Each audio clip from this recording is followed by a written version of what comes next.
Welcome in. I want you to take a second and just ask yourself a really fundamental question. Okay.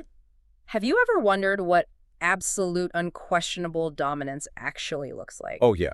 I mean, it's the Holy Grail, right? Right, because we aren't talking about just, winning a championship or merely having a good season. No, not at all. We are talking about constructing this systemic machine that completely flattens the competition in arguably one of the most highly competitive, unpredictable sporting arenas on the planet. It really is the ultimate goal for anyone operating in a high-stakes environment. I mean, you see flashes of brilliance all the time. Sure, yeah. A team might get hot at the right moment, or a business might capture lightning in a bottle for a quarter.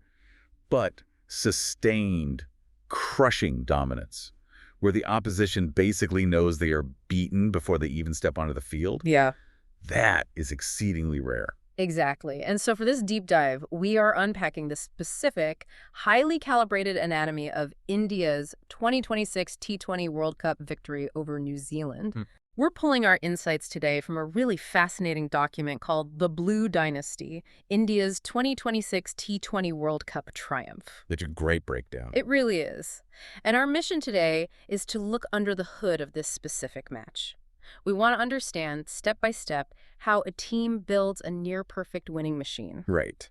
We're going to look at the tactical shifts, the psychological pressure, and really just the overarching philosophy that allowed India to achieve this. And to fully appreciate the blueprint of this victory, you really have to understand the stage this was set on. Oh, absolutely. Set the scene for us. So this final took place at the Narendra Modi Stadium in Ahmedabad. Massive crowd. Massive. And the historical weight of this particular event just cannot be overstated. By winning this match, India successfully defended their title. Which is huge in itself. Huge. They became the very first men's team in history to win the T20 World Cup 3 times. And crucially, Yeah. they were the very first to retain it. That's the part that really gets me. Because defending a global title comes with a completely unique psychological burden. You are no longer the hunter, right? You are the hunted. Every other team has basically spent 2 years analyzing your weaknesses. Exactly. To step into an arena of that magnitude with a target on your back and perform the way they did, it requires a level of execution that is simply unparalleled. Okay, let's unpack this, because the sheer magnitude of the numbers put up in Ahmedabad is just mind-blowing. It really is. Let's look at the blowout margin first. The final score was India 255 for 5, while New Zealand was held to just 143 for 8. Yeah. When you do the math on that, that is a massive 112-run victory. In a T20 match, a 112-run margin isn't just a win, it is a total eclipsing of the opponent. It's absurd. Furthermore, 255 is the highest total ever recorded in a T20 World Cup final. How does a team even construct an innings that astronomical when the pressure of a World Cup final is at its absolute peak? What's fascinating here is the underlying philosophy that made a score like 255 possible in the first place. Yeah. India basically deployed this ultra-aggressive modern T20 strategy. Right, they didn't hold back at all. Not for a second. This wasn't about slowly building an innings or, preserving wickets for the end. Or cautiously feeling out the opponent's bowling attack. Exactly. It was a calculated, relentless onslaught right from the first ball. And the execution of it really breaks down into 3 distinct phases of what I'd call a batting masterclass. Walk us through those phases. First, they absolutely maximized the power play overs. They took full advantage of the fielding restrictions. Second, the top order didn't discriminate. They attacked both spin and pace bowling relentlessly. Just refusing to let any bowler settle into a rhythm. Precisely. Yeah. And third, the middle order sustained that momentum. They kept the run rate above 12 runs per over the entire time. That structural shift is incredibly interesting to me. Usually in a high-stakes final, you expect to see at least one top-order batsman try to play an anchor role. Yeah, the traditional anchor. Right, someone who just knocks the ball around, rotates the strike, makes sure the team doesn't suffer a catastrophic collapse. But looking at the strategy here, it didn't look like anyone was tasked with playing an anchor. It felt like a wall of pure aggression. They completely threw the traditional anchor concept out the window. If you look at the individual performances, you see a top order operating with absolute zero fear of failure. I mean, look at Sanju Samson. He played this incredible match-winning role as an opener, smashing 89 off just 46 balls. Yeah, that is nearly a strike rate of 200 right at the top of the innings. Which immediately puts the fielding captain on the defensive. Without a doubt. And then you have Ishan Kishan maintaining that ferocious tempo, putting up a rapid 54 off 23 balls. And just when you think New Zealand might get a breather. Abhishek Sharma comes in. Yes. And instead of stabilizing the innings after those explosive starts, he accelerates even harder. He hits 52 off a mere 21 balls. Which, the source notes, is the fastest 50 ever recorded in a final. That is just wild.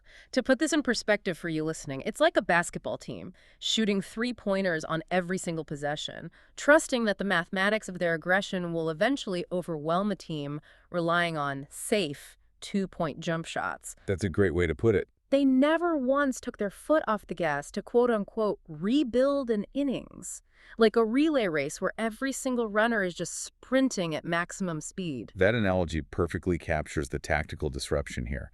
By operating this way, you place an immense psychological and tactical burden on the opposing team. I can only imagine.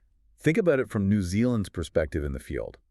When a batting team is scoring at a rate of 12+ runs and over during the middle phase, the fielding captain's plans are completely shredded. Because a rate of 12 means the batters are finding the boundary at least twice and over. Exactly. You cannot set a defensive field to contain that level of 360-degree shot making.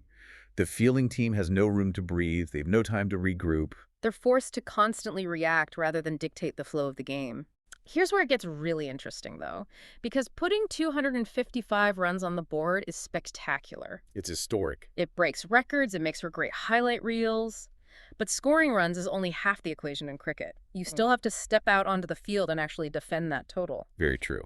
And what is arguably more impressive than the 255 runs is the fact that they held a world-class New Zealand batting lineup to just 143 for 8. Yeah. A 112-run margin means the Indian bowling attack completely suffocated the chase before it even really began. The tactical bowling display was just as clinical, if not more so, than the batting. India applied a highly disciplined three-phase chokehold to New Zealand, ensuring the required run rate spiraled out of control almost immediately. Exactly. Phase 1 was all about taking early wickets. In a chase of 256, the batting team needs a massive power play. Right, they have to come out swinging. But by taking wickets up front, India instantly destroyed any momentum New Zealand hoped to build, and they exposed their middle order to the brand new ball. Then, Phase 2 was the implementation of a textbook spin choke during the middle overs. And Phase 3 was the deployment of elite death bowling to entirely seal the match. Let's break down the mechanics of that second phase for a second. Sure. Because the term spin choke gets thrown around a lot, but the application of it in this specific match was masterful. It really was. You have Axar Patel grabbing vital wickets right in the middle overs when New Zealand desperately needed to consolidate. And then Varun Chakravarthy perfectly controlling his spell. How exactly do they execute that chokehold on a pitch in Ahmedabad? Well, executing a spin choke against international batters requires immense precision. It is not just about bowling spin. It is about starving the batters of pace and angles. Interesting. Axar Patel and Varun Chakravarthy were relentlessly attacking the stumps. They weren't giving the New Zealand batters any width outside the off stump to free their arms. But so they're forcing the issue. Right.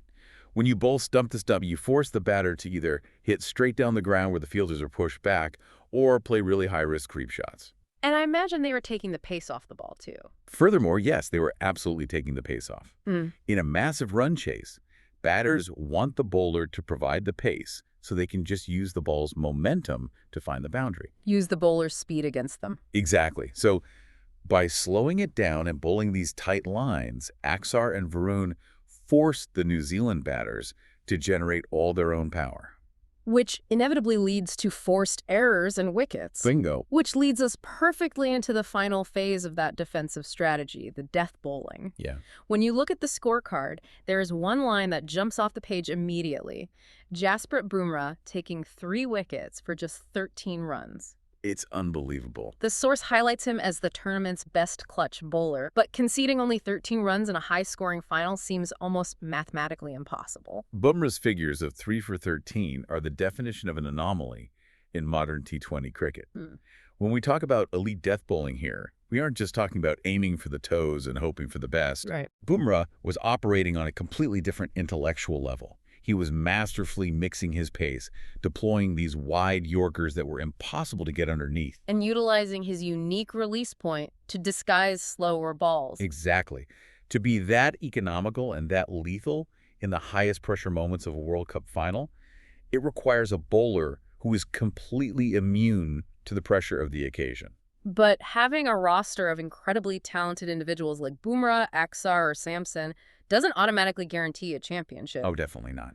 We see all-star teams fail in sports constantly because the individual pieces just don't form a cohesive unit. The bridge between raw talent and a 112-run victory in a final is tactical leadership. Yes. Let's look at Captain Surya Kumar Yadav.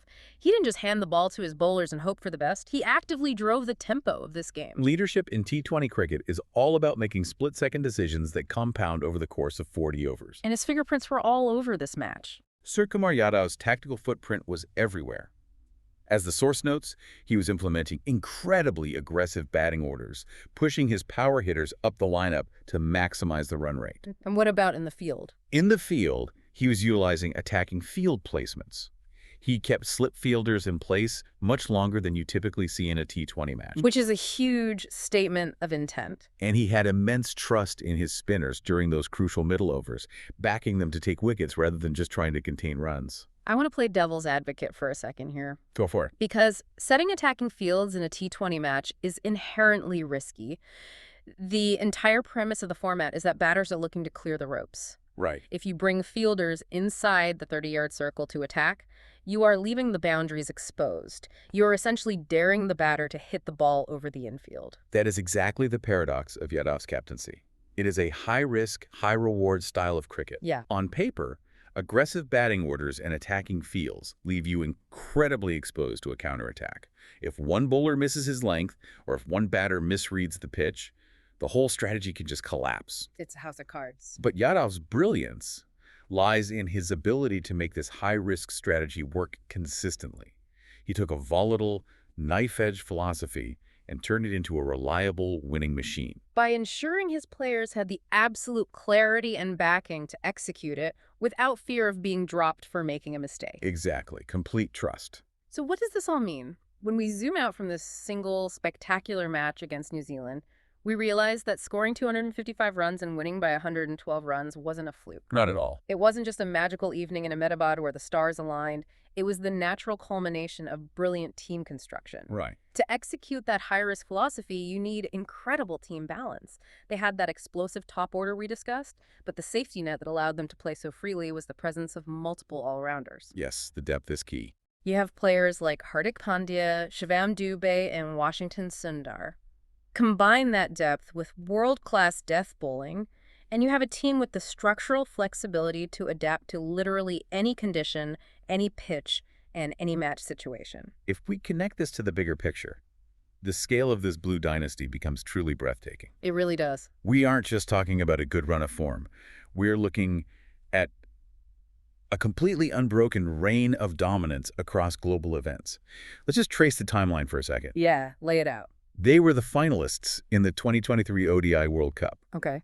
They bounced back to become the champions in the 2024 T20 World Cup. Right. They followed that up by being crowned champions in the 2025 Champions Trophy. Yep. And now they are the champions of the 2026 T20 World Cup. 4 consecutive major ICC events, 4 finals, and 3 trophies. It's unprecedented. I want to make sure you hear the most crucial data point of this entire deep dive because it defies the fundamental logic of international sports. It really does. Across those major global events from 2023 to 2026, India won 26 out of 27 matches. Wow. Let that sink in. 26 out of 27. That is a roughly 96% win rate at the absolute pinnacle of the sport. It's almost hard to comprehend. T20 cricket is notoriously variant.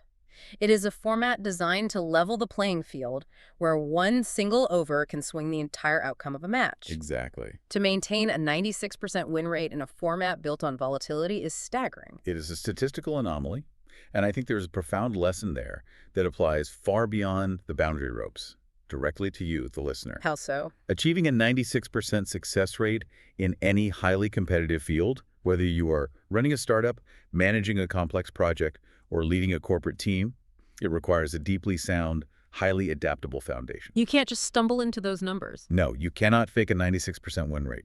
In India's case, that foundation was built on structural depth, a batting lineup that reliably stretches from number 1 all the way down to number 8. Which gives the top order the freedom to go wild. Exactly.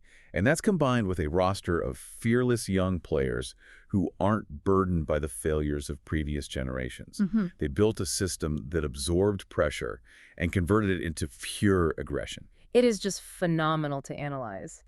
To recap the journey of our deep dive today, India didn't just win a trophy in Ahmedabad. They completely validated a fearless, ultra-aggressive philosophy They proved it by works. utilizing deep rosters, elite execution from the likes of Bumrah, Aksar, and Varun, and the tactical high-risk captaincy of Surya Kumar Yadav. They systemically dismantled the opposition. Hmm. They turned a sport of endless variables into a 96% certainty. I want to thank you so much for joining us to explore the tactical anatomy of this historic win. It is truly a blueprint for absolute dominance. This raises an important question, though, and it is something I want to leave you to ponder as you go about your week. I love these. Let's hear it. The prevailing narrative, from the source, is that India played high-risk, high-reward cricket. But think about the mathematics of what we just discussed. If a so-called high-risk philosophy results in an unprecedented 96% win rate across major global tournaments over several years, is it actually risky at all? Oh, wow. Or has this Indian team simply proven that in the modern, hyper-competitive era, the greatest risk you can possibly take is playing it safe? That reframes the entire concept of risk. If you want to achieve unquestionable dominance, maybe playing it safe is the one luxury you absolutely cannot afford. Keep questioning the status quo, keep looking for those new tactical perspectives, and we will catch you on the next deep dive.